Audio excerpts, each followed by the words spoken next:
Oh my God, this was crazy. I just remember we were like on this huge stage, and I remember seeing it like right after Alicia Keys went on, and I was like, no way I'm next. Hi, I'm Tate McRae, and today I'm highlighting some of the biggest moments in my career.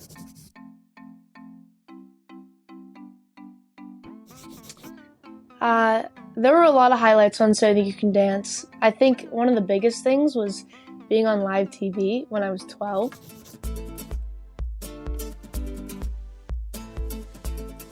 It was so exciting for me because we would learn a routine in 3 days, and then we would perform live on Monday night. And it was one of the most surreal feelings ever. I think the adrenaline of it, I live after performing under pressure, and it was a really cool experience overall. So signing with RCA was really, really surreal. I remember I posted my first ever original song on YouTube, and about 2 weeks later, I flew out to New York, met with 11 labels, and it was just like a crazy 2 weeks. I remember walking to RCA, and they were one of the only labels that said to me, we want to make sure we're highlighting both your singing and your dance, and my eyes just like glowed up. Because everyone else had told me you got to stop the dancing. And that like completely crushed me, but as soon as we walked in, we definitely knew it was the right place. I feel like it's so hard to choose which one I'm most proud of because every single song I write is based off a different time in my life. So technically when I listen back to even the songs I wrote when I was 13, it's really cool to hear because it's like reading on an old diary, but in song form. And I think that's the most magical part about being an artist is you can literally just like live through your life and every single memory you've ever had. But I feel like obviously You Broke Me First was a big monumental moment for me just because it brought me some of the coolest things in my life, like performing on award shows were, some of my biggest dreams, and that song was there for me to do that, so probably that song. In Too Young to Be Sad, I would say one of my favorites is Bad Ones, and I think it's probably because no one's heard it yet.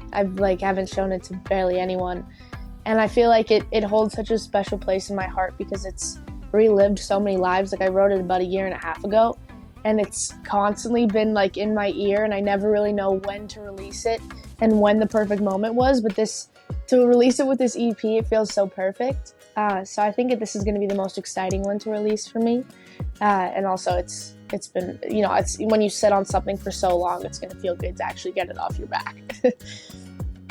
Well, the craziest thing about performing at an award show was I specifically remember I have a diary and I had little check boxes. And I had like my goals for the next couple years being like, in 5 years, I want to do this. And it was just like the most, I don't even know how to describe it. It was the coolest feeling ever, being able to go back in my diary and like check off those boxes. I remember like the first one ever was like hit number 1 on a chart. And it was like the singer-songwriter chart like 3 years ago. And then so it was now like even making the charts and going into award shows was just like something I never really thought would happen. And so it kind of just feels like a dream. It's funny because some of my favorite performances or music videos have been like the most stressful on set. And so I feel like when you go through so much stress and hard work, the payoff feels like really good in the end. Rubber Band was one that was really stressful, the whole process. And I felt like it was such a journey to get. I had no idea how the concept was going to be accomplished with all the effects that happened and like the mural in the middle of the room. I just didn't know how it was going to come together, but it was really satisfying when the final cut was like colored and finished. That one was definitely one that I was really happy about. One of the coolest moments was the MTV EMAs. Oh my God, this was crazy. I just remember we were like on this huge stage and it was like this long runway, and I remember seeing it like right after Alicia Keys went on, and I was like, no way I'm next. Like, come on. And then there was just like this one strut down the entire runway, and I felt like a superstar. It was the coolest thing ever. I loved it. It was so fun.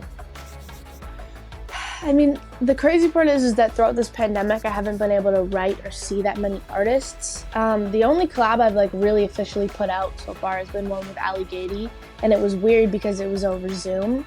So that was like the first time we ever met. and then we actually like met on screen, and then we actually ended up meeting in person for the first time at our music video shoot. So we like walk out of our dressing rooms. We're like, nice to meet you, let's go shoot a music video. So that was really funny. But I think there's been a lot of collaborations that are coming up that I'm so excited for, with artists I've like dreamed of working with for a long time. So I'm very excited to share those. Yeah, so I've been obviously watching 30 Under 30 Forbes lists for years now, and I didn't even know that. I think my agency like submitted me, and I didn't even know that they did, but it was like a year back. And when the list came out, I was like, what even is this? Like I didn't think it was like the real list, because you hear 30 Under 30 and you don't actually think that you would ever be on that, but it was such an honor. I remember running downstairs, like screaming at my parents, being like, no way. And Taylor Swift was one of the judges too. So in my head was also like, oh my God, Taylor Swift knows who I am. And then I started dying. But it was such a great honor, and honestly, it's such a respectful list to be on, and I was just super, super grateful. A song that I think, the song that felt really good to sing was You Broke Me First. It was super easy to sing. I remember I felt like I was singing like this really intense ballad, and then it ended up just getting like turned into this like trappy pop song, which I love about it, is that you can't really like define it, and it was so fun to actually record. It wasn't hard at all. And then also a really fun one was Rubber Band. I remember I was like on Zoom with my engineer, and I had like this little mic. I was like walking around my room because I like to pace when I record sometimes. I was like dancing the whole time. I was like, this is really fun. Thanks for watching. I'm Tate McRae, and this has been The Highlights.